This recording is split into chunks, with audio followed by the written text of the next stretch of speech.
Hello, everyone, and welcome to the playground. I'm your host, as always, Andy. Joining me with, of course, is Sierra. Hello. Today, we have an awesome episode today planned. We're getting to meet only passengers and the crew today. We're really, really excited just to be able to talk with them and talk about how they do Disney. And they're just really great family. They're great people, and so we're excited to introduce you guys to them. If you guys are joining us for the first time, this is the playground. This is a series where we have a live stream, but it's also kind of like a podcast because we try to take the audio from this and we transport it to a podcast wherever you guys listen to podcasts. And we like to interact with you guys here. We like to have discussions and have you guys ask questions. Honestly, we like to have a lot of fun. So thank you guys so much for tuning in. But let's kind of quickly catch up to see what we've all been doing here. So Sierra and I actually both interviewed at Legoland, Florida, which is really exciting. Legoland is located about 45 minutes away from where we live, give or take traffic. And so we're not going to let you guys know what the result is yet. We'll be letting you guys know about that in a later video, which we're very, very excited about, though. Suffice to say, we're both just very excited to be here. Things have been going great here in Florida. Do you have anything? Yeah, other than just little employment opportunities and just some amazing experiences we've had here so far. Mm-hmm. You'll also soon get to see another Disney-related video of when we went to Animal Kingdom, which we're really excited to put that out. And honestly, that's about it. Yeah, that video actually is going to premiere. I believe I'm going to be having it premiere this Sunday or Saturday, one of those days. Probably Saturday. Let's just make it premiere Saturday. Sure. And so that's really exciting. Where we went to Animal Kingdom, we had a lot of fun there. But enough about us, guys. You guys are all here to see the greats, only passengers. We're very excited about them. Just as a bit of an introduction for them, just so you guys know who we're talking about. The Only Passengers channel is an amazing channel hosted up by my friend Jeff and his family. Jeff has been doing daily vlogs, and today he actually released daily vlog number 408 today, which is insane. These guys are a great family and avid star travelers. And I'll let them explain more about themselves in just a little bit. In fact, actually, let's meet them right now. Ladies and gentlemen, Only Passengers. Hello. Welcome. Welcome, you guys. Good to see you. What's up? I'm Jeff. Good to see you. At least. What's your name? Okay, you eat. It's all good. Well, welcome, you guys. We're so glad to have you guys. Of course. We've been wanting to have you guys on the channel for a while. So we have these questions we like to ask every YouTuber who comes on this show. So we want to ask you guys here, what do you believe, what was your goal when you created your channel or your outlet for doing YouTube or Instagram? Well, the channel started because this one wanted to be a YouTuber like who? Okay, you don't have to say it right now. A couple of the other big Disney YouTubers. We all know who they are. Tim Tracker, Adam the Woo, Justin Scard. So we got her a GoPro and kind of let her take the camera and film if she wanted to. If she didn't, it was all right. Other than that, it was really just for fun. And then it's kind of taken on its own little life, and we've ended up doing daily uploads for 408 days now. Which is pretty insane. Yeah, it's wild. So wait, 408 days. That's like almost a little over a year and a couple months then? Yep. Wow. A lot. I think I was talking about this with you guys earlier. Like, what's that process kind of been like? Because that's a lot of time to edit and then just keep pumping and getting that content flowing. You got anything? No, I'm not involved in it. This is the most I will ever be on camera. Yeah. When we go to the parks, it's film as much as I can and just have fun, and then edit as much as I can when I can. Lunch breaks at work, and then just upload one day off a week, pretty much a couple hours. I'll try to pump out 4 or 5 videos. That way I can get them all scheduled and ready to go. That's smart. You know, that way, you know, you have like, it's not like you're just trying to like pump it out like day after day after day. It's more like, you know, just set some time and then let it flow, you know. Yep. That's really smart. Obviously, when the parks went into close down mode, I was doing a lot of video gaming and car vlogs and whatnot just to be able to still put out daily content. That's crazy. Wow. So how often do you go to the theme parks then? Because you live kind of quite some time away from Disney, but how do you make time to go to the parks? Pre-COVID was like every other week. Yeah. Ish. And I mean, our work schedules are weird. You know, I work 4 days a week and he'll have to work weekend days mostly every weekend. So like there's days he would drop Eleanor off at school, go to the park, and then I would pick her up on my way home. So he would be able to go by himself. And then because Caitlin, who's not here, who does the food stuff with me, works with me, we're off on Fridays. So when school was closed, we would go and do stuff on Fridays of what was available, and things like that. Or if it's like spring break, she and I would go by ourselves, you know, and take Eleanor or whatever. But that's how.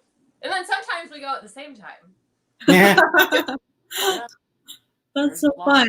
But that was hard. I mean, during COVID, I think maybe we had 5 days off together, and one of them was Easter. So, I mean, it was a mess dealing with that, but it is what it is. But now the parks are open, and we've been able to go quite a few times. Oh, awesome. Yeah. Yeah, I feel like I've seen you guys in there a lot too now. Even with the reservation system, you guys are able to make that time and at least go to a park, which is cool. Even before they started releasing more of the park passes, I would notice that a lot of times if you went on the night before or even the morning of, you could get one even if the calendar said it was full.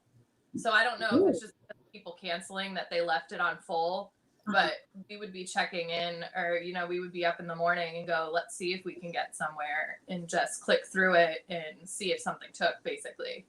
And it worked out more times than not. I don't think there's ever been a time we went to go and couldn't get a pass. Yeah. That's really awesome. When would you guys usually go then, now that it's, I guess, COVID time, I guess? Would you guys go usually like during the weekdays, or would you usually go like during the weekends, or is it still like the same with the work schedule? The first time, I mean, we went for pass holders preview, kind of just to see how it was, to make sure, because that was probably the least risky thing to do. You know, you're not really going in blind. They knew exactly how many people, give or take, were going to be there to see what it was like. And then when it was basically seemingly okay, you know, I think you went during the week a couple times after, and school wasn't in session then, so it wasn't even really an issue. Yeah. So he would go on his off days during the week. We went for an overnight a couple times, and then he went for like 3 days with Eleanor, and then most of the time when I go with them, it's on the weekend, because I just can't escape work during the week. Right. I totally get that. Yeah, that seems like the same for us, where we can only go on the weekends as well. But it's just kind of interesting, though, because it always seems to get super packed on the weekends, especially now that school's starting, and that's the only time everyone can go. So that's very interesting, though, that you're still able to use the reservation system to get into the parks during this time when they're back in school. I will say, like, even though, like, haven't gotten to go to the parks as much, we got to go to the 3 parks. We got to do Magic Kingdom, Hollywood Studios, and Animal Kingdom.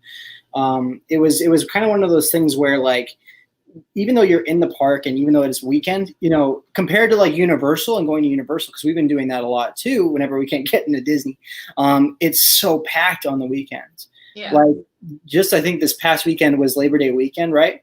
and it was, I think Shrek was at 120-minute wait or something at some point, Shrek 4D attraction. And we literally counted this because we were in Animal Kingdom at the time on Saturday, and you could literally watch the entire movie of Shrek and still have to wait 30 minutes to go ride it. Oh. And I'm like, are you kidding me? It's just not worth it at that point. No. To be fair though, I mean, I love now that you can basically do a whole park even with the limited hours, because I'm the person who would go. I didn't go on Flight of Passage for 2 years. We went during preview and I didn't go again for 2 years because I was like, I'm not waiting for 3 hours for anything. Yeah. So, I'm not gonna drive all the way there, go on one ride and go home. Like, Sure. it's just never worth it. So I see stuff like that and I'm like, no. Yeah. But that's why I think the reservation system works so well, is just because it keeps that many people out of the park. And even on that busiest day where I think it was practically at capacity for Animal Kingdom that day, like the worst it ever got, even for Flight of Passage, was an hour wait. And so that's still good. It's opened anyway. Yeah. That was, I don't think I've ever seen it on a normal day. Even when you went to on the weekdays, it was still that bad, if not worse. It was crazy. I mean, that we went, when me and our daughter went for that 3-day, we walked right on everything at Animal Kingdom.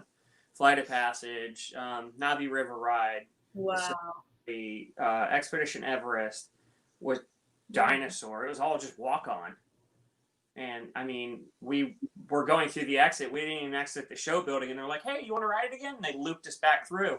So yeah, we're hopefully never going to see that again, for the sake of all this stuff going on. But it's definitely interesting times at the parks right now. So. Right. Very much so. So I first wanted to take a break here just to say thank you guys all for jumping in this chat now, and welcome guys to this live stream. Again, we're very happy to have Only Passengers here.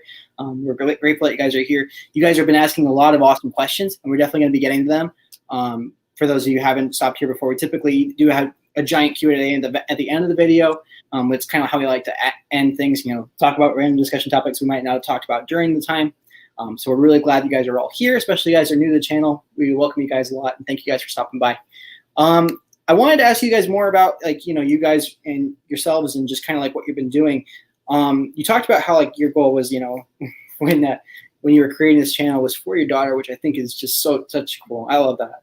I love that about you guys so much. How do you guys think? How do you guys? I mean, let me look at my notes here, just make sure I'm getting this right. So where you guys are at now, what are you guys kind of hoping to do with your channel now?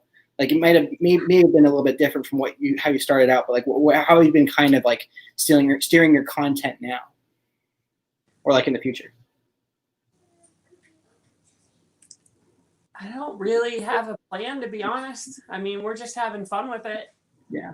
You got to think about, it's pretty much home videos, just on a platform for other people to share with people. So, that's pretty much how I see it. Subscribers are awesome. I mean, it would be great to, get paid. But I just having fun with it right now. I think the last I looked, it was 332, 3 something subscribers. I have no idea. It's just, we're just having fun with it. That way she's able to go back later in life when she's older and has kids, and she's going to be like, "Hey, look what I did," and just roll with it. And some of it's fun too. My sister lives in Colorado and she has kids that are Eleanor's age, and her one daughter's pretty nervous about things. She understands Disney like people do who don't live here. It's the big trip, it's the, the fantasy and all of that, but the rides scare her. So a lot of things that they did with her before, she came here for the first time is, they watched the ride through videos, and, some of them were ours, some of them weren't. And, it's there. And I think it was really helpful for her to understand what the park was like, since those kinds of things were scary to her. So to think that maybe somebody else is doing the same thing with their kids, or now that people can't go, you know, it's an outlet for people to use for that purpose if they want to watch later. So awesome. I mean, and that's just great too, because you also get to like watch your daughter grow up too through it as well. Like it's just something that you can look back to as a family. I mean, that's something, part of the reason why we started our channel too. Like one of my first videos actually was with Sierra before we were even officially dating. And it was, we were able to have that as a good, fun memory to look back. And I mean, I always say that she makes my videos better anyway. So it's just great. Well, I mean, like, you know, that's just the point. I mean, it's all about just having fun and being able to enjoy like what you're doing for fun. And I don't think you necessarily have to be one of those people who are like, you know, I got to be at 1,000 subscribers to make money. I got to be at 100,000 subscribers to really make a living off of this. Like, you can still have fun with YouTube. Like, it's still a platform where you can have fun, and that's what it's about. And I mean, there's a lot of people that we know that just go to the parks and their day is completely planned out. They got to be here at this time to film this, to have dinner here to film that. I got to have this meal to film this and get it pictures. And I mean, that's a totally different lifestyle that I don't want to live. I just want to go and have fun with it. So I grew up with Disney. I went to Disney almost every year for my birthday when I was little. So it's always got a special place for me, but now I can go with adult money and go whenever I want and pretty much do whatever I want. So and spend all that adult money that you didn't have to spend when you were a kid.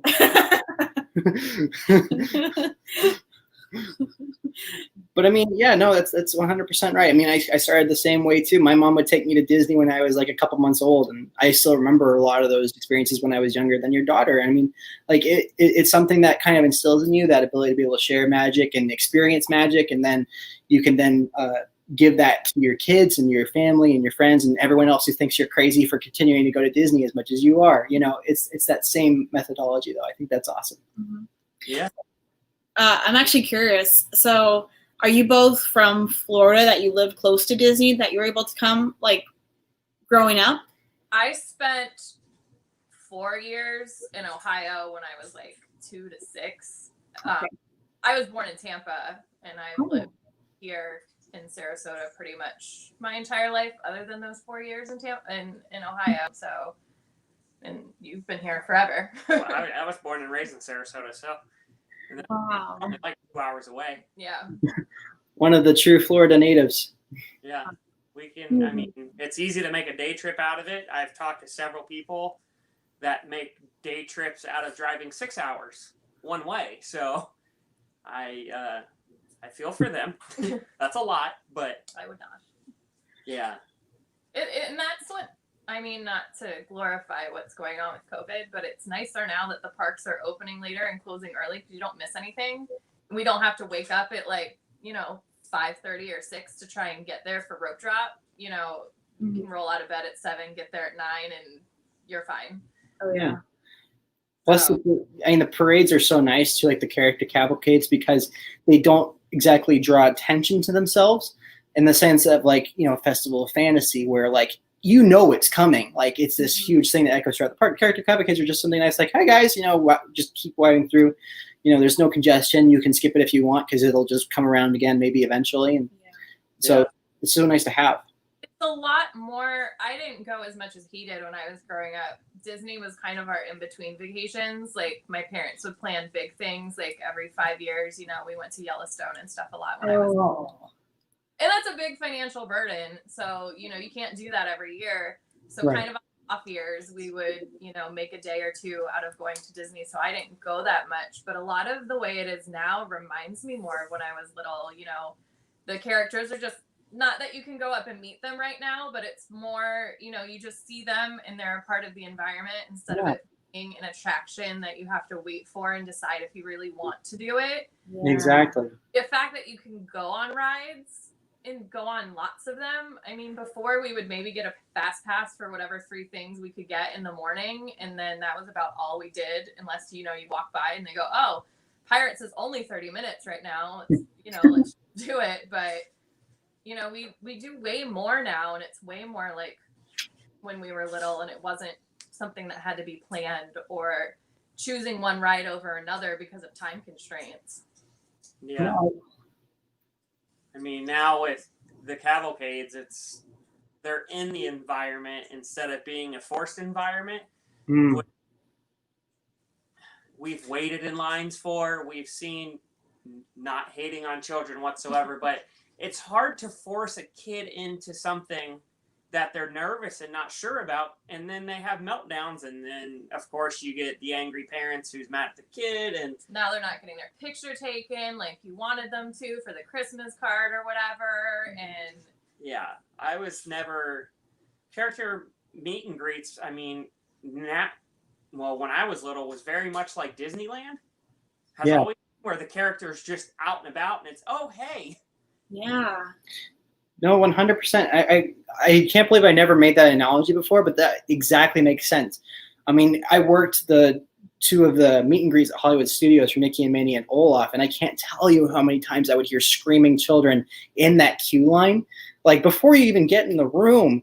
And then by the time they actually do, because sometimes it's an hour wait to go see Mickey and Minnie, sometimes it's a 45-minute wait to go see Olaf, like incredible stuff like that. And I mean, it's less authentic, and like even for me, like my personal memories, like my earliest childhood memory as a kid, and it still is when I was like a 2-year-old. I'm going through the gates of Disneyland, and I go through the right gate, and the first thing I see is Pinocchio outside in front of Great Moments and Mr. Lincoln, and he's just waving hi to everyone, and people are coming up and giving autographs and stuff like that. Yeah, because that's the same for me too. Because my very few experience with Disney was Disneyland when I was little. And I just remember it was always, there was no long queue line into a mysterious building, but it was also like out in the open that, you can wait in line outside, but you can get a picture with them there. And I wonder if Disney could almost move that direction towards that. I mean, the queues are great in the sense that they're great people eaters. Yep. And so that way, people are stuck in this line to go meet Mickey and Minnie or something like that. And it's also great because they're going to be there. Like that's the sense that you're going to see them. They're not going to go away and then you have to wait like 15 minutes or something like that. No, they're going to be there. And they're great in that sense. But I definitely agree with you. I think the authentic, just randomness of it is just great on its own. Yeah. I mean, I also get it for the cast member that's in that costume are all dolled up with makeups and those massive dresses and wigs. You don't want to be outside in 104-degree weather and the sun's beaming, and I get that. It's a safety concern too for them, but it's just whoo. Yeah. So it is too hot, isn't it? There's pluses and minuses. I mean, you could never rewrite the books and do all of that, but it's definitely a more interesting experience now to kind of see it revert to a little bit more like I remember. And, I can't imagine being families from out of state or whatever, where this is their big trip for a week and you're sitting there planning and picking and choosing, and this kid wants to do that, and an older kid wants to ride a ride, and how to drag people in all of the directions and keep everybody happy, knowing that you might not come back for another 5 or 10 years or whatever it is. And, you don't want to spend all the time in the lines, but on the other hand, you want to make sure everybody gets to do what they want to do most. Mm-hmm. So I would never, say that it's wrong, but it does it's not how I would want to do it. Yeah. I live here, so it's not, a choice that I have to make, but it was amazing to me the first time I had an annual pass. And, I think we went to one park and it was really crowded. I mean, because I was like 24 the first time I had an annual pass. And I was like, wow, it's terrible. I think we pulled into Magic Kingdom or something, and then maybe decided to go on the monorail and go to Epcot instead. And you can't do that if it's your family vacation, Yeah. So I get why some things cater to different types of visitors over others, but I'm enjoying how it is right now, even though it's terrible. But one thing I'm kind of curious, just kind of talking about like the meet and greets and stuff like that. I wonder how they're going to possibly try to bring that back in. Like, let's just say, maybe in like 6 months or more, whenever we think that, COVID has gotten us back to normal. I wonder how that process is going to work, how it's going to maybe change, or maybe they might not even bring them back for a while, just for the safety of the performer as well as the safety of the guests. What are you guys kind of thinking about that? I think a lot, the way they do the stepsisters. Oh yeah, they're on the back side of the castle. It's kind of back in a corner, and they're up high enough that they're away from people, but they still have these really great individual interactions with people. I can't think of who else really is out and about quite that way, but what they've done with them is really good. And I mean, like, yeah, Winnie the Pooh enjoy dancing around in Epcot, but they're not really like talking. I mean, I don't think we're going to get to the point anytime soon where you're going up and like hugging and getting autographs and that kind of stuff. So I mean, I think things like where the stepsisters, if they could find ways to put those characters that could talk, the ones that do, up in safe places, Minnie and Mickey up on the railway station, and being able to wave and actually say hi and comment on, people's ears or whatever. So you have a personal interaction, but it's not, dense or taking up a ton of time where everybody can't be catered to. So I don't know what other locations they could do something like that at, because I'm not that familiar with all the buildings and whatnot, but those ones where the people who do talk can, I mean, they could. There's plenty of things they could do. I mean, Snow White could be by her cottage on the exit queue. That would be so great. That'd be amazing. I love that. I'd lose my mind. It's maybe finding a good social distance area that ties in. I mean, with Wendell on top of Country Bears. Yeah. And that, I mean, I would personally much rather see a more authentic, as we've been talking about, interaction than a losing Snow White's Scary Adventure again. Yeah. I'll tell you, going back to Disneyland, I got to go to Disneyland. Last time I went was in 2016. And it's so cool, just the difference in how they handle the character interactions there. And I think I love it because it's a lot more personal. And yet it's still more authentic. And I think that Disney needs to kind of more take a note from that, because you can do more with Princess Fairy Tale Hall. You can have the princesses actually walking around Fantasyland, especially now. If you're going to limit the park capacity a little bit more, and I'm sure it's still going to be limited next year or so, you could have them walking around. You can have them interacting, just like Pooh and Joy maybe, and the stepsisters. But like even like in Disneyland in like New Orleans Square, they'll have Tiana and Dr. Facilier like freaking, just walking around over, and they'll walk with the guests to like hold the child's hand and stuff like that. They'll take them to the Liberty Bell, or Jack Sparrow will be there on in the Pirates area, and he'll be talking with people and walking around and doing his thing too. All of Galaxy's Edge is kind of set up like that. Exactly.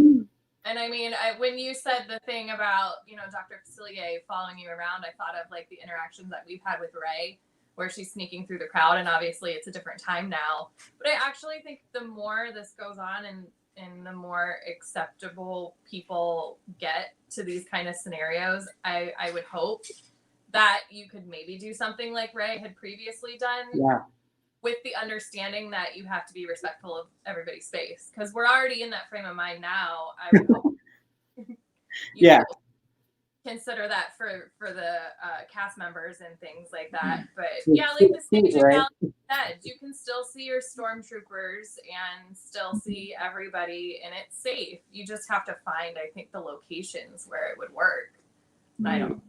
Hollywood Studios, when we were there last in Galaxy's Edge, they had Chewbacca and they had Rey on either end of the platform above the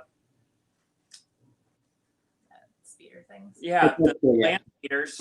And thank you. A guest came up with a gray saber Yeah, that was awesome. What? Yeah, he had a gray saber. I saw it online like a week before, and then this guest has a gray saber. I'm like, wow, that's cool. And Ray was like, that's awesome. And then she talks over to Chewie, and they're both talking to the kids. So it's cool. You know, I have a feeling, you know, if that's kind of what Disney was testing out with Galaxy's Edge, because you guys brought up a good point. I almost forget about that. Like, my favorite experience in Disney World has been when Vi Marathi came out when I was doing the data pad and I was scanning like some of the crates and stuff like that. And she was literally like looking over my shoulder, like, "What are you doing?" And I'm like, "It's like, are you, you know, like, are you you know, a first order spy or, you know, or whatever, or, you know," and like having those kind of interactions, that's 100% different from like waiting in line for 45 minutes to meet Vi Marathi, like in the Resistance base, you know, and getting a cool picture. You know, I feel like they're going to need to make a happy medium with that. Like maybe make it for like the high market characters like Mickey and Minnie, or like some of the princesses. But I mean, like I feel like you can do so much more. Godmother wanders around. I mean, pre-COVID, Yeah. she goes out into Fantasyland, and I think some of it too is probably way more fun for the cast members. I don't know for sure. I haven't been one. I mean, it's Fairy Godmother. She's amazing. But to be Ray and be able to like make stuff up as you go versus saying hi and thinking of something for the 100th time in a row, it probably is a lot more interesting. And I think for people, it's a lot more interesting than shaking hands, sign your book, you know, small talk, and then move on to the next room or whatever. Yeah. You know, the 30 seconds Ray is standing behind you hiding and says something, but then runs away, I think is way more interesting than... It's more memorable. Yeah. And we've had some good times with the characters in line. I mean, Anna and Elsa are always really fun. I don't, you know, but not to disparage that side of things either. But I think for the cast members, it's probably more fun to be able to ad-lib a little more. Well, I really like this kind of like rabbit hole discussion we've been on about. I love that. That's awesome. I mean, that's what I love about genuine conversations is that you can have these things and they can just go down. I love having those kinds of conversations. Those are great.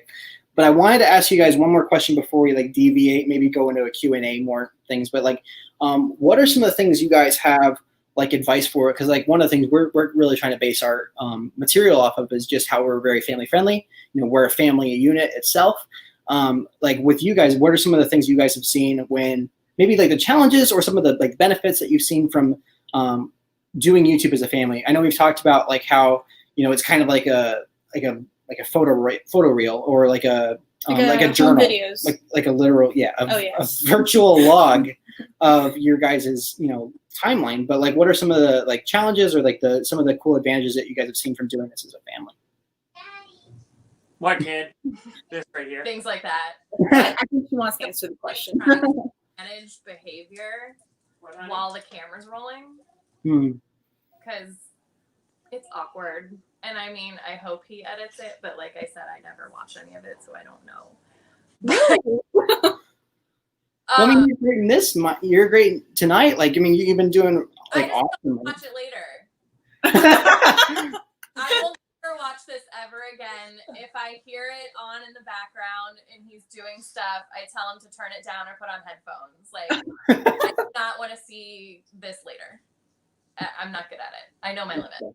That's fair. But I mean, that's hard because you're traveling with a kid, and I don't, like he said earlier, I'm not forcing her to do anything. And, you know, even days where we come to the park with some vague sense of a plan, or even she's like, I want to go to Nemo, and you get to Nemo, and she's like, no, I don't want to do it.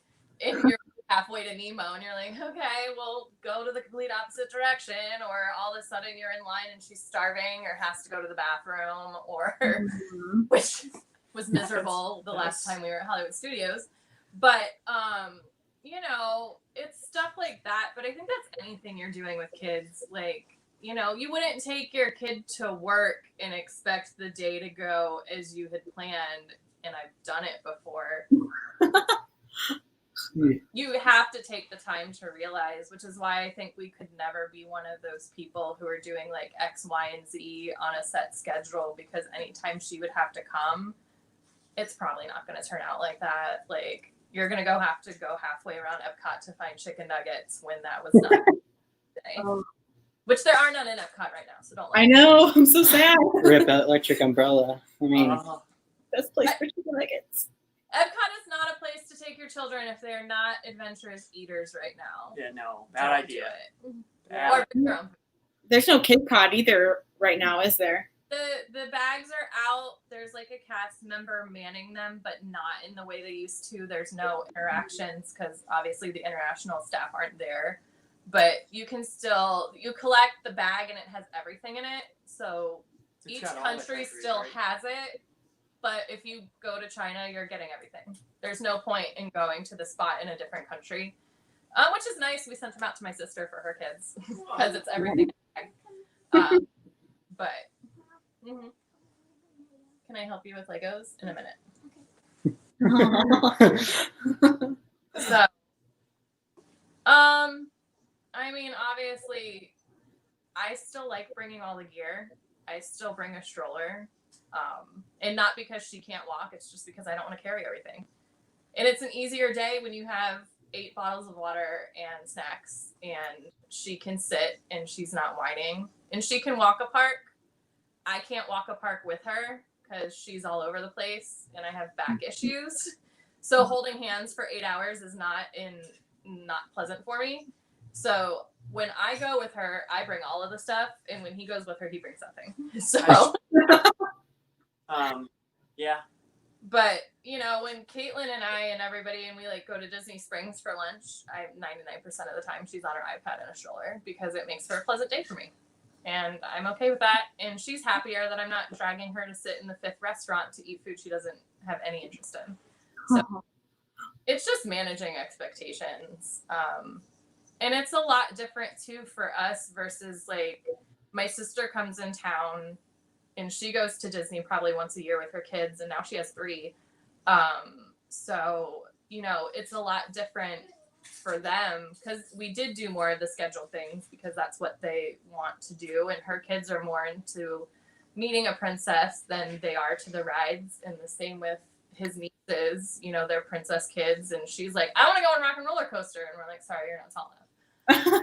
But, it's just, managing that and Happy mediums between what adults want to do and what kids want to do. It's a lot easier now that she's tall enough to go on almost everything. yeah. So that's great. The food issue is still problematic because she's very picky. But you either bring her something or just know you're going to have to eat lunch here because she likes it. Yeah. I'm actually curious. Do both of your daughters have like one particular place in Disney where they're not picky and where they enjoy? Yeah, like any of the food places in Disney. If it has nuggets, she's fine. Yep. Rest in peace, electric umbrella. Minus the kids' chicken meal at Galaxy's Edge does not fly. Nope. Ooh. She's not into the fried and durian tip yet. It's much too like real chicken. But, or she says she wants the cheeseburger and then she's mad when the cheeseburger comes out and chicken nuggets, and Art's been always really great when she changes her mind. She's done it the 2 times we've been there. So, Yeah. And some of the longer vacations are a lot different now, but that's almost for us unrelated to traveling with kids. And even with COVID, I don't know if you want to go down that rabbit hole about like hotels and stuff, but we make a lot of different choices than I think most people would. Traveling or vacationing, or the times we spend a week or days over there. And I've even finally convinced my sister to get on board with what I prefer to do. But for her at first, she wanted to do all of the things at Disney and, stay at Disney and take the Disney bus and all of that. But we've steered away from that for quite a few years now for various reasons. But some of that has to do with kids, some doesn't. So we can talk about that another time if you want to. Yeah, no. I feel like there's a certain point, like when you've done or gone to the Disney parks enough, like I kind of almost experienced this as a cast member too. like where there comes a point where like you've done something enough where it's like, you know what, I can skip it this time. Like even your must do rides. Like I adore Haunted Mansion. I adore Country Bears. I adore Muppet Vision 3D. Actually, I take that back. I never miss out on an opportunity to see Muppet Vision 3D. But like there comes a point though, like where like you're like, you know what, I'm okay if I don't do Haunted Mansion today. I'm okay if I don't ride the People Mover or see Country Bears. That's a hard sell for me too. But it's one of those things where it's like there's like a certain line, and it's kind of weird. You can't really like explain it, but like once you cross it or once you get to that point, it's like I don't have to. You know, I'm okay. It's good to experience every now and then, and it's definitely a great memory, but I don't have to do this at this point. But no, honestly, that's so great to know. I mean, I feel like whenever we start having kids, like that's going to create a whole new environment for us, obviously. And good things about traveling with babies. We'll be coming to you guys for all the advice. Yes. Or else ever wants advice of traveling with babies. I did it a lot. I've done it by myself, not to Disney, but we have family and stuff that live a couple hours away, and I took her all the time when she was little. And even just because our work schedules were weird, we did a lot of stuff on our own with her, so we know what it's like sort of to do it without a second adult. But all the gear for Florida babies because it's hot and uncomfortable, but we've done it. I mean, I think the first time we took her to Disney, she was 2. So I don't know with infants other than traveling with my sister's kids. Charlie's 6 months younger than Eleanor, and then the other one she just turned 3. Yeah. And she went when she was like 6 or 8 months old. So we've done that with 3 kids under the age of 3. And even with his nieces who are similarly aged, we've traveled with a gaggle of children. So if anybody needs help, I'll answer questions, because I mean, you don't want to be scared or have a miserable time because you don't know what to expect. Because it is a weird thing to do. It's not the same as going to the grocery store or whatever. It's a long day of a kid not in their environment and how to deal with some of those things. So that parents can still have a fun time too, because you shouldn't just go on vacation to entertain your children. You need to have time to do something that you want to do, whether it's, eating at a restaurant that has no interest to kids or figuring out how to do ride swap and that kind of stuff. Ride swap's amazing. Can be. So it's not easy all the time, but we've never had any real disasters.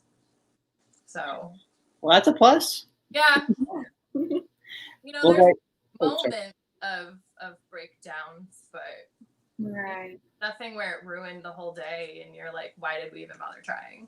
Especially for us, because we drive over a lot. You don't want to drive 2 hours to have a bad time and then have to drive. Yeah. Well, guys, I really appreciate all your guys' talk and discussion about all this stuff. We got a lot of really cool conversations.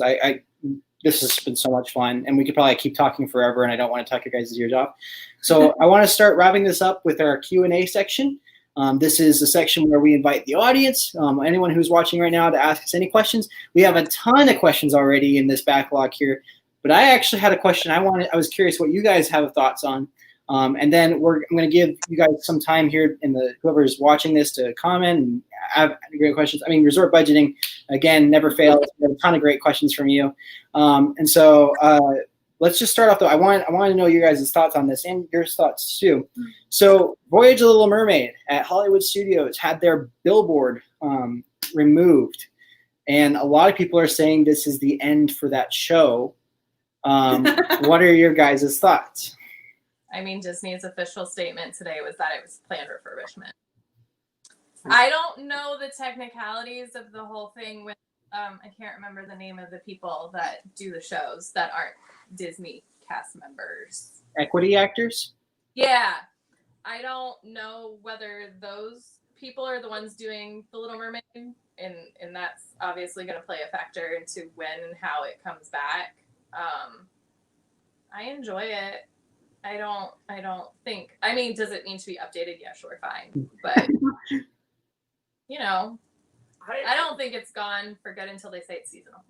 Yeah. Yeah. Once it's seasonal, it's done. I mean, if they dig into it and then get halfway through and be like, "Oh, I can't fix this." Mhm.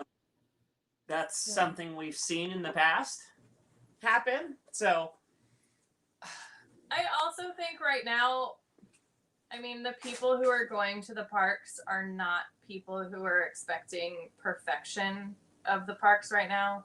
I mean, although Epcot has been a construction site for forever now. But I think this is probably a pretty decent time for them to do some of this stuff without it interrupting a lot of normal business. I mean, nobody cares right now if Little Mermaid doesn't have a sign, you know. That's true. If they really are fixing it and it's not part of closing it down or whatever. I think we're probably going to see a lot of that, you know, where things are coming and going, just because, you know, you're not ruining people's vacations quite as much. I mean, obviously there people are coming to do vacations, but if people who are going now show up and something's closed unexpectedly because they decided to do repairs, it's probably a better time than ever. You know, like you were talking about how some of the attractions, you know, they eat up a line. Mm-hmm. Probably Little Mermaid was good for, and you don't really need it for that right now. So if there were things they wanted to do that are easy fixes that may have taken it out for a week, where it would have made a lot more difference to park operations before and it won't now. Mm-hmm. You know, refresh everything while it's only half open. Yeah.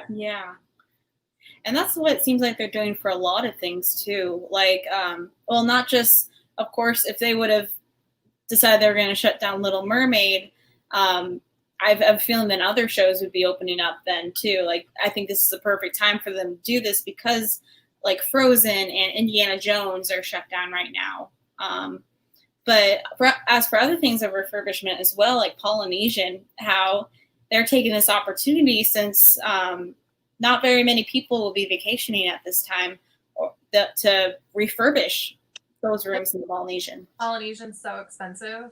Yeah. Yes, it is. To open that at like 10% of guests, I'm sure the cost to do that is just not even worth what that level of guest is expecting. You know, it's probably, you know, cost benefit ratio is not worth keeping it open. And if you're not going to be making money on it really anyway, why not? I mean, yeah, you have a million other hotels you could open if you needed them. Right. bubble. Yeah, it's true. Sorry. Yeah. My last remark though on that Little Mermaid thing is, like, some people are like, yeah, if they're taking on a sign, it's the end of the world. I mean, like, Muppet Vision's sign has been gone for a while. I mean, the Muppet Vision costumes were changed a year ago, like over a year ago. And Muppet Vision's still kicking. And I mean, knock on wood. Where's the wood? Yeah, where's the wood? But like it's you know, I think Little Mermaid's going to come back because they need the shows at Hollywood Studios, because without the shows, you know, the lines for the rides are going to go crazy long. I mean, you still see that even now if you go to the parks. It helps so much just take up all those people. Yeah. And so I think they're needing. Spaceship Earth too. I think they're very well aware that people had accepted that it was closing, but they also knew if they had just closed it while the parks were closed and it never opened that same way again, that there would have been a lot of disappointed people. Like, I think they are managing it too from a PR perspective. Like, yeah, maybe financially it didn't make sense to redo Spaceship Earth right now, but also I think they realized that people wanted to say farewell like they did for Great Movie Ride and all of those other things. And if they're looking to cut costs right now for various projects, you know, it would hurt more to have Spaceship Earth closed at this moment than, you know, Little Mermaid's already closed. Why not fix it up while it's not open anyway? Exactly. All right, so let's dive into some of these questions from the comments section. Resort budgeting. Also, before we start here, I just want to, again, thank you guys all so much for submitting your comments, and thank you guys so much for checking in. Again, I don't try to interrupt whenever you guys say hi, because I love saying hi to all you guys. We love to keep the conversation flowing, but please trust me, I am so grateful to see you guys here when you do say hi, and it makes my world. So let's talk about resort budgeting's question here, though. What is your favorite park to record? I don't know. That's a good question. Animal Kingdom is fun to record. It's really hard to live stream. Yeah. Epcot's beyond easy to record and live stream. True. I mean, Hollywood Studios is fun, but Yeah. Magic Kingdom probably would be the best one to record, because I mean, when you talk Disney or say, "Oh, I do Disney YouTubing," the first thing that comes to their mind is Magic Kingdom. So I still talk to people that I work with or people that shop where I work, and you do YouTube for Disney? Yeah. Oh, what's Magic Kingdom? Isn't that the whole thing? And you're just like, there's so much more. Yeah. Magic Kingdom has a lot more to offer to record because it's just theme, and it's blends so well. Mm-hmm. That's very big. I 100% agree with that. I actually, when we went to Animal Kingdom this time, and we were filming there, I'm like, this is so much fun to record, just because there's so many cool things to look at. I think out of all the parks, in my opinion, I think Animal Kingdom is the best themed. Like, there's so many cool things to look at, so many like intricate details and stuff like that. And it's also like the most underrated park because like no one practically goes there. Sorry, you kind of. It's hot. Yeah, it's so hot. It's so hot. Like my hair was like this by like midday, and like I spiked my hair up and everything like that. It was so hot. Parks in general in the summer, but there'd have to be a really good reason for me to go. For sure. Yeah, and there's not really very many shady spots too. No. Yeah. For having as much foliage around and the animal scenery, all the walkways are like empty of covering. Yeah. Yeah. But overall, I think to answer your question on resort budgeting, I think my favorite park to record is actually Hollywood Studios. I love Galaxy's Edge. It's so much fun to film there, especially seeing all the, like we were talking about with the character experiences. And I mean, again, there's the trump card, Muppet Vision 3D. It's the best thing to film. So, but yeah. There's a lot of really good questions in here, and there's been a lot of good talking here. Round 2. Yeah. We're going to try to abbreviate, and we'll definitely have to meet up again sometime soon. Let me do. I like that question. Which one? That one right there. There? Yes. Okay. Resort budgeting again. When was your first Disney trip ever? I don't know. I don't know. Oh, okay. You Maybe. know. Yes, I. So, I was 3 years old. I went to Disneyland with my parents and my siblings. I think my grandparents were there too. And so I actually only remember this from home videos, but like there's little moments where I remember in Disneyland they had this show called the Amazing Trio or something. It was basically at the time all the 90s films. They had Beauty and the Beast, Hunchback of Notre Dame, Little Mermaid, Aladdin, and I think that was it. Lion King? Yeah, Lion King was in there too. And basically it was just a show of little scenes from those different movies put together. And like they had some songs intertwined, like you had Hercules and Pocahontas. I forgot Pocahontas too. And Hunchback of Notre Dame, and they all sang together and merging in one song. And it was so cool. Very 90s. Yeah. I'm trying to think. That probably would have been, was that a stage show? Yeah, it was 1999. That's my first time at Disneyland. I was 3. Okay. 4, almost. I don't know. No clue. And mine was before I was 2. So, I don't remember, but I just remembered that experience. But great question, though. That's jogging the memory a lot. Let's see what else we got here. By the way, thank you guys so much for your comments and like discussing with us. I like that. It's really cool. Okay. Yeah, I planned to look and then I forgot. No, you're good. So, Here's a good question. What is your least favorite ride from any of the resorts? Tower of Terror. Tower of Terror. Me too. Splash Never Mountain. been. That sounds scary. Continue what you're saying. Yep. Splash Mountain and Tower of Terror. For Yes, shame. I agree. I mean, just because they make me physically uncomfortable. Like, it has nothing to do with how good or bad or whatever. I just don't like them. Yeah, don't like the drops. I don't like the drops at Me all. neither. Some of the older roller coaster ones I'm not as much into. Like, I don't think I had been on Space Mountain in 5 years. And What? for pass holders, and I'm like, I don't like this so much either. Okay. But mostly it's just because they make me uncomfortable, not anything Yeah. that's the ride theming or quality or anything like that. Yeah. No, that's understandable. It's a dark ride and you don't know when the drops are coming. No. I don't like that feeling on any ride. I Yeah. mean, outside of the Disney World, we live near Busch Gardens. I spent a lot of high school going to Busch Gardens, and there's ones that I don't need to do there ever again too. But I'll try them all once. There you go. See, there's the sense of adventure right there, though. You just gotta try one. You know, I'm just not try- gonna say I hate it until I've been on it. there you go. Oh my god. Except for fair rides, I don't go on fair rides either. You hate Dumbo? Hi, Dumbo. Ooh. Dumbo over Aladdin's magic carpets only because the camels spit on you, and that kind of gives it some sort of excitement. Mm. And then Astro Orbiters, I mean, you get to see the whole park from above, and it's going so fast it tries to throw you out. So Yes. That's true. No, I might take a page out of your book. However, I think I'm going to go with magic carpets, just because it's dead set in the middle of Adventureland, and it just takes up so much space. And like you could just have that area open up. It's redundant.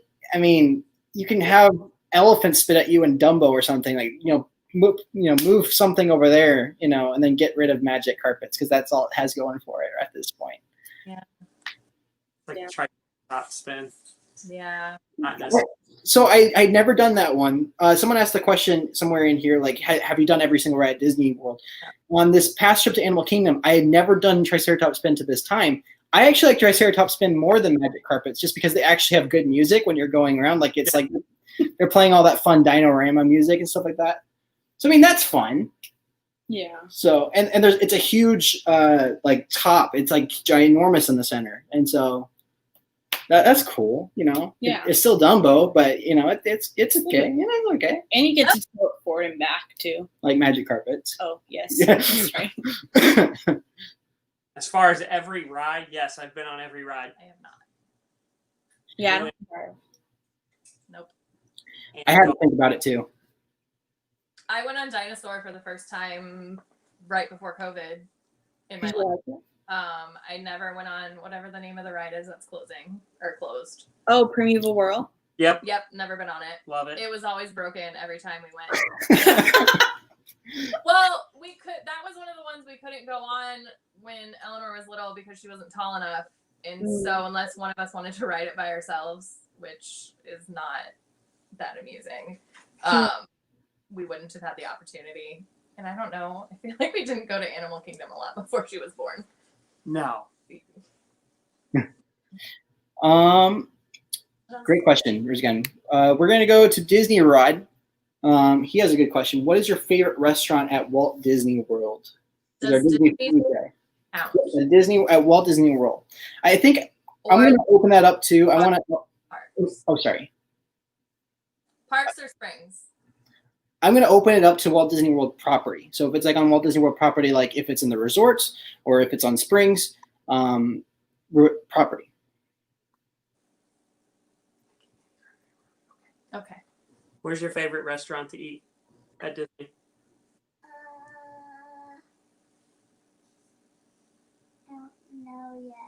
Anywhere Okay. that has chicken nuggets? Yes. I love Art Smiths. Caitlin and I, who is part of the B team on the Instagram, she writes all the really long poetic sonnets about food. If it's this long, Caitlin wrote it. We have not had a bad time at Art Smiths in terms of service or food. I do really enjoy that. If I had to pick somewhere from the park, I would literally go to Animal Kingdom just to eat at Satuli. Ooh. Ooh. I mean, we used to be honest, before COVID, when you could park hop, we would go to Magic Kingdom for Magic Kingdom and then go somewhere else for food. But Satuli would be my favorite in the park. Mm. Pecos Bill was also one of my go-tos, mostly for value. Those And are it good. was like solid quality all the time. Like it wasn't up and down with how good it was. Mm. What about it? I think for me personally, mine would be so Magic Kingdom. I really love Pinocchio's Village House. Oh yeah. That's where I also met Jeff. Yep. Fun fact. And then Hollywood Studios, we got to try 50s Primetime, That was good. which was amazing. We really loved the food there. When I was 7. We were supposed to go to before the opening of Galaxy's Edge, but I got weather delayed in showing up, so I canceled. I'll just say, like, the chicken is phenomenal. Like, it's just every like piece of food that they have there is just so good. We got the sampler when we went there, and it was just amazing. And also the peanut butter and jelly milkshake. Mm. Which was, it sounds gross. It really does, Yeah. but it tastes amazing. It does. Just tastes like a good peanut butter shake to me. Yeah, with a little bit of like fruit. Yeah. Well, I didn't Like even a taste the fruit really. I just taste peanut butter when I had it, but it was good. Yeah. Did Jeff or Sierra, did you have any? Oh, probably mine again. Another go-to. Well, you said your go-to, which is pretty much my go-to. We also didn't include Yak and Yeti Oh, yeah. because if we ever go to Animal Kingdom, Yak and Yeti, we get the fried rice or the egg roll. Those are really good. Agree. And they're cheap too. Very cheap. Compared to A lot of the fancy ones for that reason. the Yeah. No, I'm gonna have to agree with you, Andy. Pinocchio Ooh. Village House. Tiffins. I'm gonna Or not Yeah. Tiffins, They- the buffet. They have chicken parmesan there that's out of this world, and it should not be out of this world, but it's so good. Yeah. Oh, boy. Plus, I mean, the restaurant's cool because you get to look in on Small World, which I mean that's really unique too. Yep. So I think that's awesome. But yeah, great. Balcony. What was that? They have the upstairs balcony.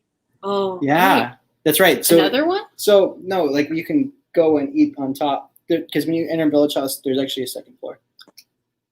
I didn't know that. It's open. No, it's not always open.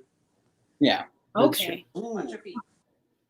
fun eating place is the Columbia House. Yes. Walk away. Yeah. Oh, it's- wait. Yeah, that's right over by Haunted Mansion. It's right as you're like right in between Oh. Fantasyland and that area. Yeah.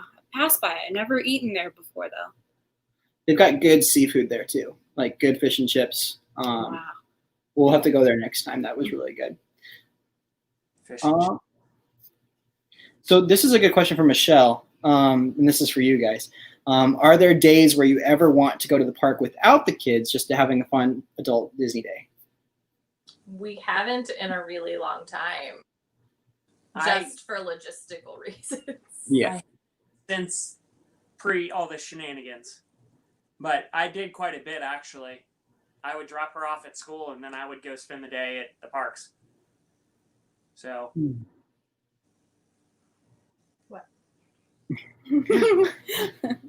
me about your favorite ride. No. Mickey and Minnie's Runaway Railroad. That's a fun one. New favorite? Yeah. That's a good one. I'm glad that Hollywood Studios has another ride that is for everyone. Like you don't have a height requirement for it at all, and it's nice. It's fun. Give me back my great movie ride. Yeah, I mean, yeah, you can take out Little Mermaid and all that stuff. Put Mickey and Minnie over there. Yep. And then you I'm can- fine with that.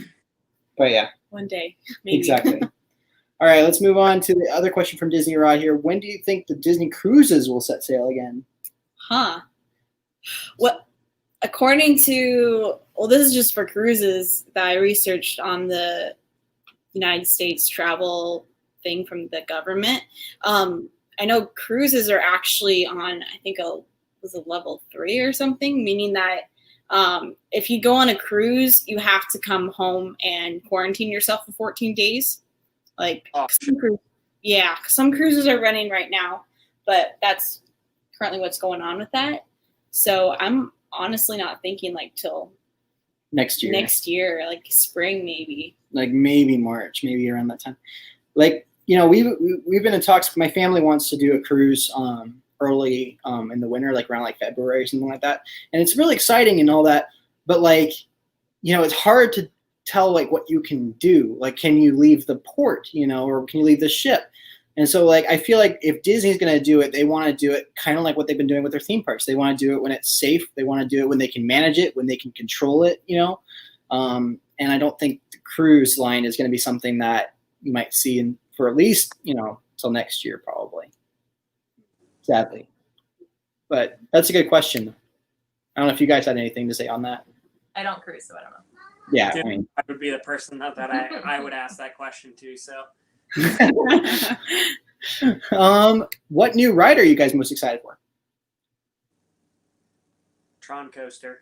Oh, yeah. Ooh. I'm secretly really excited about Ratatouille. Mm. Yes. I Like that movie, and it seems fun. it's I like cute. the rides that are supposed to make you shrink. Yeah. Like, I don't know why. Like, I've always enjoyed that where everything's bigger than it's supposed to be. It's like a whole level of immersion Mm-hmm. in itself. That's awesome. Yeah, definitely. I'm trying to think what else is that they're working on right now. Maybe I'm excited for the Moana attraction. I mean, who isn't? That's what I was going to say. Top right there. Pretty sure there's a bunch of those around town. I mean, everyone doesn't believe me, but it's true, you know. But yeah, that'll be really cool. I think for me, it's going to be Guardians. I'm really excited for the Guardians coaster. Hope it's not too intense. I'm hoping that they have a little bit more of an intense, actually, like kind of like more like a Space Mountain kind of feel, but add maybe another variable into it. Because I think that's kind of what they're going for. It's not going to be probably a looping coaster, most likely. Oh, it's got cars. It's got what? The cars spin. Yeah. So they twist and turn, and I guess it slows down to a point for a video. Maybe it might be a dark ride, kind of like Hagrid's, maybe a little bit. Yeah, yeah, probably. There's actually a ride that you're saying of the cars move and like maybe it spins or something. Oh, there's actually a ride, I think in Busch Gardens or SeaWorld, one of those rides I was looking up, and it like I think it was the Cobra one at Busch Gardens, and it's the ride vehicle where then it looks like you're all connected into one coaster, but then it flips around and you actually go backwards on a roller coaster. And so I'm wondering if they do that. They're going to do that for Guardians. Either way, I'm stoked for it. I would love to be part of the I know eventually they're going to start hiring more cast members for stuff. I would love to be on the opening team for Guardians. That would be sick. That would be awesome. That'd be awesome. Yeah. Who knows? Eventually. Great answers. I love all those ones, especially Moana attraction. I mean, you know, it's got to be there. I think this is going to be a good last question to end it off. Best way to end this question. Kim's question: what is your favorite memory at Walt Disney World? Christmas 2011 or 12. I legitimately thought it was snowing on Main Street. Yeah. Oh. It was cold. It was nighttime. It was the first time I had ever seen the castle at Christmas, I think. And it was cold enough. And I mean, I've seen snow in life, so Yes. and I've lived in Florida long enough to know that it really doesn't snow in Orlando. But like for long enough where it was like being a kid and being in awe. Where I was like, oh crap, it's snowing in Disney right now. And then I'm like, oh, it's not. But still, I'm like, it's snowing in Disney right now. Yeah. Oh. So that was, I mean, I would say lifelong. I don't remember something like that when I was a kid. That whole day Now, was crazy. I mean, maybe there was something exciting like that I don't remember when I was a kid. But that was one of those where it actually caught me with the magic, and I thought it was real for long enough that I really enjoyed it. And then the castle took off like a rocket. Yeah. That with the projections, and it was just, amazing. I'm a bit of a technology nerd, so I'm like, that's the coolest thing I've ever seen. Yeah. That's awesome. So cool. That was a fun day. I think we went to all 4 parks that day. Wow. Jeez. I know we were at Magic Kingdom and Hollywood Studios And Epcot. in Epcot, and I think we went to. Yeah. I think we went to Animal Kingdom just to say we did. But that was probably also the first time I had gone to all 4 parks in one day. That's awesome. What she said was awesome. Now, great. Probably riding in the front of the monorail. Oh, wow. What? Yeah, so back in the, you might, actually, why don't you explain this, Jeff? So, July 4th, 2009, after the accident, if you were at the front of the line for the monorail, hey, you could get away with it easier by saying, hey, it's my birthday, can I ride up front? And you would get to sit in the cone of the monorail, and you've got that whole cockpit window, and you saw everything. There was nothing in front of you, and you got to talk to the pilot, and it was pretty awesome. And if you asked, you got a co-pilot license they would sign and give to you also. Oh. Yeah. Unfortunate events got rid of that. I understand why. Just safety. But I think you can still do it at Disneyland. Yes. As like soon as I've seen it like a year ago, you could do it at Disneyland. Yeah, but So cool. absolutely amazing sitting in the front of the monorail riding it. Oh, Man, that's a great memory. that is crazy. Did That's you- so cool. Did you have one that stuck out to you? There's too many. Why don't you go first? I'll get to it Okay. in just a second. Obviously, when as a cast member, there were many awesome memories and stuff like that, and I've talked about them a lot. So I think I'm just going to try to separate that from what I've done. I think my favorite memory so far has been probably like the first maybe couple days.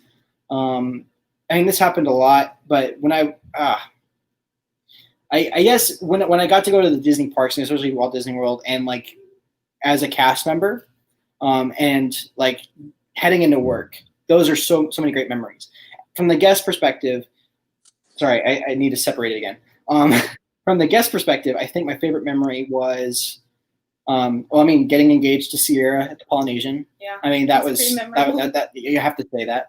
And then apart from that, I think there was one experience I remember. It was during Christmas time because they had the lights on the castle. I forgot what they're called. But they and I just remember like standing on Main Street and just feeling like, this is kind of where I belong. This is like my spot. I'm happy here. I'm happy I get to be here. I was by myself, and I was just, I took a picture, I think, and I have it somewhere in my library. I'm like, this feels great. I just feel very happy to be here. Like no matter like how crappy my day is, I can come to Magic Kingdom at night and just be like, you know what? I'm happy here. I'm happy to be at Disney. I'm grateful that I get this chance to be a cast member. What a great time to be alive. Like those kind of moments, like those are some of my favorite memories at Disney. Those are really great ones. Yeah, I was able to think of a couple ones actually. Like they're both, I don't have like, other than of course when we got engaged, which you said that, but like probably just like it's mostly like little places we went. Oh, actually I know what it is now. At first I was just gonna say it's Happily Ever After, because that song is when I think of Disney, I think of Happily Ever After, and that song just gets me in tears every time. But for me personally, it was to go to Epcot and go to the Norway Pavilion for the first time. And me and him went actually And since I lived in Norway for 18 months, I could speak some of the language. And so it was just some of a magical moment for me to go there, to kind of see the places that resemble Norway, and to go to the bakery. And I tried to order some snacks so he can try some Norwegian food in Norwegian. And they were just like, wow, like, here you can have this school bread for free and lefse for free. Like, it's completely free for you. And I'm like, oh my gosh, this is amazing. So that was some magic moment for me when I went there for the first time. Yeah, that was great. Yeah. And of course, I mean, the last time we went to Hollywood Studios and everyone said they missed us and stuff. Yeah. That was really sweet too. But anyway, great moment to end on, guys. We thank you so much for giving us your time. It was so much fun chatting with you guys. I believe I've included all of your, except for the B team. I forgot to include their team, their stuff in the description below. But I think all the links to follow these guys. Sorry, what? Are going rogue Instagram. Okay. Doing their own thing. Yep. Going rogue. But you guys can follow these guys in the description below. Check them out. They're a great family. They're just awesome. Mhm. Great people. They hang out in the middle. You guys want to say anything before you guys go? You want to say anything? Not really. Not really. No, we miss you. Yeah. Aw. I miss seeing you guys. I think one of the last times me and you, Andy, hung out was when we did the monorail loop. Yeah. That one last time. We need to get past all the shenanigans that's going on in the world so we can all hang out again. Yes. Careful. Then sit in the middle. Sit on my legs. Ah, there you go. All right.